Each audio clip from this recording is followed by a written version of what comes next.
Hi everyone, the Crafty Atelier, Angela's here with a Ghosties and Dollies number 10. As you know, I have my notes, so that's why I'm looking down. This one is going to be a little bit different. This one is actually, we're nearing the end. Actually, December is the last month for Ghosties and Dollies, and it's all of yours that you sent me. So the next few are going to be a little different, and I'm really excited about it. It still deals with paranormal, which means just, other than normal. So we're going to be talking about past life regressions and past life lives. So I'm going to be talking about my own, the ones that I do remember. I do remember at least 2 of them, and in the long line of them, I'm guessing. With me here is Alva. This is Alva Oss. And she is in the Viking series that I did earlier last year. Oh my gosh. So yeah, so I've done her in the last year, the beginning of. So this is her, and since she is from the past, because she is a Viking, a shield maiden, she's here with me now. The following past lives are true to the best of my knowledge and my memory. So of course everyone has different thoughts on like religion and stuff like that. This is just my own experience that I've remembered just either out of the blue, or I actually did a regression session from YouTube, and I did it over a lunch break one day during COVID, and I found some things out about myself. So yeah, so here it goes. So the first one that I will tell you about is the second one that I remembered after my very first one, which was the YouTube led regression. The second one just came out of the blue, just one day that I remembered. I was, oh gosh, I don't remember. I want to say it was like in the 1600s, 1500s, 1600s, that time frame. Again, this is not like black or white. It is like so gray. It's so gray. It's like you get flashes in your mind. You get feelings, you get impressions of what it could be, around the time it could be. So you have to do a lot of interpretation for your own. And that's kind of the feeling I got, was like 15 to 1600s. Not a lot of people were bathing. I could just see like the little village that I was in. It was very, very tiny. People were spread out. People were farmers. I believe it was somewhere in Europe, somewhere. I don't know if it was UK. I want to say no. I think it was mainland Europe. That was the impression that I got. I lived by myself, which was unusual. I don't know if my husband had died or something like that, but I was fairly young. I was like in my 20s. I mean, at that point I was probably old. But I knew about, bathing and like keeping clean and keeping things clean. I know that I worked with herbs. I know that I was out in the forest a lot. And I knew from all of this, all of my knowledge, and I believe I gained it like from my grandmother at some point. And it just kind of like, got passed down. This knowledge, like how dandelions are good for you, and you can use the different parts of it, and blah, blah, blah, all that stuff. So one could say it was more like a medicine woman at the time. But during those times, lots of people, of course, associated with witchcraft and, you know, dancing in the moonlight naked and around a fire and all this. And it just, for me, that in my past life at that point was not what that was. But they branded me a witch because I did have cats. I at least had one cat, I know. I don't know if it was a black cat or not. I didn't get that, but I knew that I had cats. Animals of some sort, you know, I had other animals like chickens and stuff because all of them, most people did, that were just villagers and stuff, you know. And I was helping people. I did help some people who, you know, even they in the end, went along with everybody else and like called me witch. And even though I helped them, you know, with their aches and pains and everything, you know, at that point it was probably around 30. But yeah, no, I helped with like deliveries and like midwife duties and things like that as well, because I knew the different herbs and things that you could use for like pain and stopping blood and all that. That's just the kind of impression I got. And then this impression came over, and what I got was that they just didn't know as much as me, like about the herbs and things, and they thought it was a threat and obviously thought I was a witch. So a lot of people in history are like, no, they didn't do this to witches. They burned me. They burned me. And it was painful. That I could feel, like in my memory, I could feel that.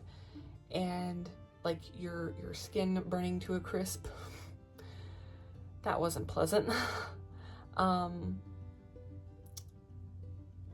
And at that time I was so angry with them because I was helping them and they just didn't get it.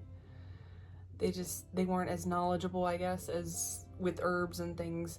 And since they didn't know, they were scared of it, and they burned me. There's a lot of like history books, I guess, that are saying like, you know, they never burned witches, or they did burn witches, or they didn't, and blah blah blah blah blah, just depending on where you were. And the thing is, it was such a small community that I don't think it probably was never written about anyway. They were just like, yeah, we got rid of her. You know, it was just one of those things. It was never like anything big or anything like that. So yeah, that was the second one that I had. The first one was the regression from YouTube that I followed during my lunch hour. And it was about an hour long, and you know, it takes you down, makes you calm and everything. And this regression, I saw a past life that was, oh gosh, many years ago. And you may not believe me, and that's totally fine. That is totally fine. I thought I was a bit crazy too afterwards, but yeah, I was, let me see here, because I even looked up the dress, like the clothes, on Google, and I was like, because I couldn't determine in my mind's eye, because I'm seeing it in my mind's eye, that I was either wearing something Roman or something Greek. And it turned out to be Greek, because it was more of like this like toga wrap thing. It wasn't toga, but it was like, it was up here, it attached here, and it was high-waisted, and it flared out, and very flowy, very Spartacus-like. So I don't know if it was necessarily Greece, or if it was like Athens or Sparta, or you know, what are some other ones that were back then? You know, modern day, like Rome and Sicily and the Mediterranean area. That's what it looked like to me. So I could see my hair. My hair was a bit lighter brown than this. It was very, very curly. It was up in the fashion it was supposed to be. I was wearing like a light pink dress. I was very thin, I was very small, but I think that was kind of the way back. This was, you know, Roman times before like the current timetable system. It was like, you know, AD type timeline. That's how far back. So I lived in this, like, I want to say Greek structure because it looks Greek, and it has this middle part that's out. It's like open, right, to the sky and everything, and that's where we have like our animals and things. It was kind of a square, and then it had like the offshoots of like the rooms. My husband was a farmer, and he was like a merchant, but we farmed, and we had chickens and goats and things and horses and stuff and wagons, and we lived on a hilltop.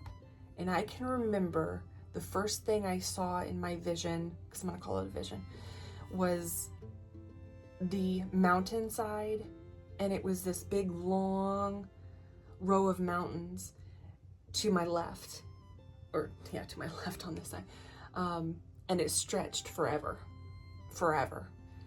And the smell, because I could smell it too, the smell was so pure, like the purest oxygen ever.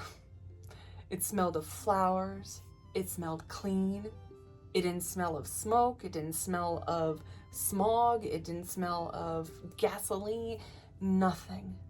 It was almost like heaven. Really, it really was. And then this regression kept asking questions like, where are you now? What are you looking at? Who were you with? Blah, blah, blah, blah, blah. That's why I know so much, because I was kind of guided through. So what I did was I was the head of the house when my husband was gone to market, and he was gone for quite a while to market. Then he'd come back, and then he'd restock. He was merchant. I loved him so much, apparently. And he had dark hair, it was black hair. He had a beard, and he also wore the same kind of dress, but it was richer. It was like rich blue or rich red, and he'd had sandals on, but he had his tie at the waist instead of like up underneath the breast. So I had 2 children. I had one child who was 9. He was really sweet, outgoing, black hair, short, again, wearing the same kind of clothes we did, but shorter. So like Hercules, if the Disney Hercules. So that's what he was wearing. Not his armor, but when he was a baby or a child.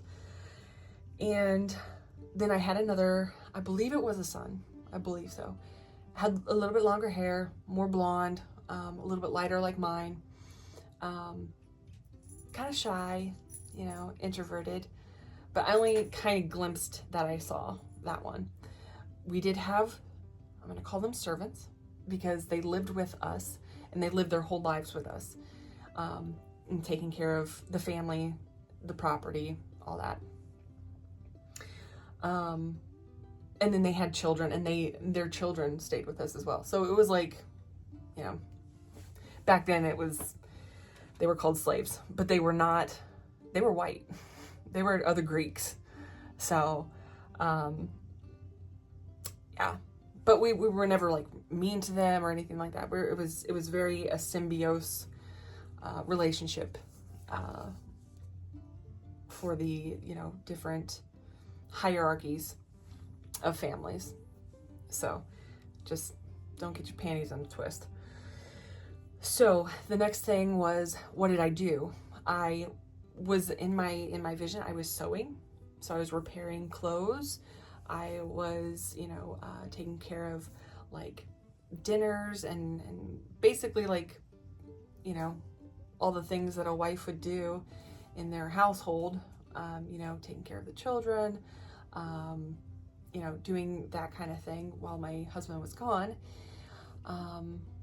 So yeah, the next thing was, you know, was there a time that or something that happened that wasn't so great. Let's just say that. The next thing I know, I'm running out into the front yard, and this front yard goes down this big, big hill. And then you can see the city, off in the distance. The mountains are behind us. So we're in a pretty good spot. Nobody's around us because we're just on a hilltop.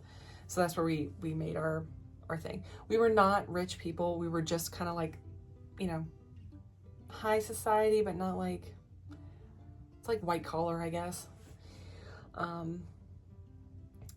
And come running out, the wagon there was a wagon that was tipped over and it was like kind of rotting. I see my oldest son face down and he was dead. And I started crying so hard, like with my eyes still closed and everything, like because of the session. I just started crying. I just started bawling because my son, I knew that he was dead and I couldn't find the reason why. I suspected that one of the horses trampled him because there wasn't any blood anywhere, so he wasn't stabbed or anything like that. So yeah, he was trampled, I believe. So that was hard. And then the next thing I know is we're starting to end this session, and the questions are gearing towards like my end of life, what happened, what do I see? And basically what happened was that I stopped being me and I started floating above me in the bed. And I was there with my servants because they were the only ones left. I don't know if my family died or if they had moved away and they just didn't come back and that kind of thing. Or it was just inconvenient for them. But I was older. I was an older woman. I had white hair, and at that time in history, I could have been like, 50 or 60. And I had lived my life, I believe I outlived my husband, and I was ready to go. I had a peaceful life, even though I did have some really bad hardships, with losing my son at a young age, and all of that. So yeah, I felt that I had lived a pretty good life, even though it was a little bit hard, obviously because of the times, but it was a very bittersweet regression, to be honest. I don't know my name. I didn't know my name at that point. I wasn't anything in history from it. I wasn't some princess. I was just everyday Joe Schmo, and yeah, just, it was good. I mean, it was kind of rocking because it kind of rocked the way I saw things in life and how I experienced things after that. And just that, for me, it's like we live so many lives. I don't know at the same time or in concession. I don't know. But yeah, it's actually kind of relieving to think that, you learn something every time you're here. But, again, everybody's different, and I know that. That's totally fine. I'm just telling you my own experience with my regression, past lives. And those are the two that I do know and that have, Kira's chewing on her foot, that have actually stuck with me and was so vivid, like I was there. One good-ish and then one not so good-ish. So it just depends. You gotta experience everything, I guess. But that's it for me. If you have any past lives that you know of, please let me know below. And if you would like me to share in December about them, just let me know as well, because that would be really interesting and cool. And yeah, I think that's it, guys. And for the September Ghosties and Dollies, next month is going to be actually a Ghosties and Dollies tag. So hopefully you guys can do that one, okay? All right, guys, that's it for me. Bye.